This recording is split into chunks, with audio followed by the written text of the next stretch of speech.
Alright, ito na. 'Di ba gusto mong kumita ng pera gamit ang social media mo? Ito tuturo ko sa iyo kung ano yung mga dapat mong gagawin para pagkakitaan mo yung social media mo na 'yan. Alright.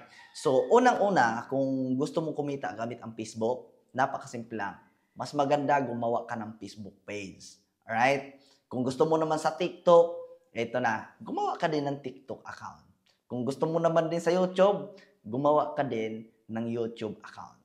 Paano gagawin yon? Kung hindi mo alam paano gumawa ng Facebook page, paano gumawa ng account sa TikTok, paano gumawa ng account sa YouTube, punta ka lang sa YouTube, i-search mo kung ano yung gusto mong gagawin. Halimbawa, gusto mong gumawa ng Facebook page, i-search mo lang doon, paano gumawa ng Facebook page.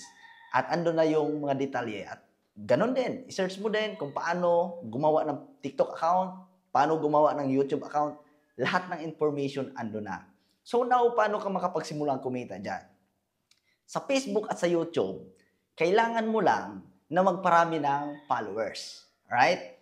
Sa Facebook, kailangan mong magparami ng followers. Sa YouTube, kailangan mong magparami ng subscriber. Para pag dumami yun at nahit mo yung criteria, right, mamomonetize ka. Ibig sabihin, through the advertisement na i-overlay nila sa video mo, is doon ka kikita ng percentage sa bawat ads na nilalagay ng application na yan. Okay? So, pinakakailangan dyan, dapat monetize ka, makapagsimula kang kumita kapag monetize ka na. So, ano yung dapat mong gagawin para ma-monetize? Gumawa ka ng mga video araw-araw para at least na mas mabilis na dumami yung followers mo. Tips na rin. Pag gumawa ka ng video, dapat may kahulugan. Dapat mayroon siyang tinatawag na branding. Alright?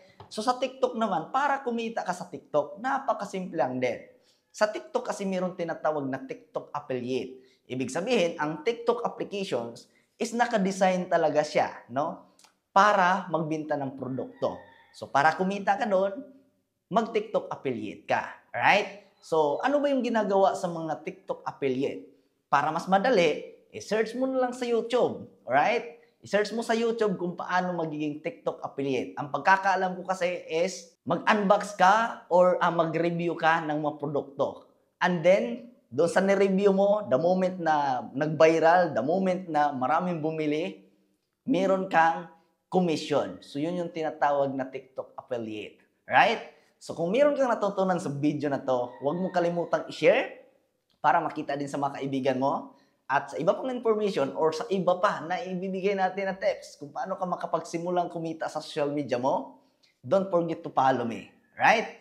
Thank you, Lods. Congrats in advance. Sana sa taon na to, mamonetize ka na sa Facebook, sa YouTube, at makapagsimula kang kumita sa TikTok.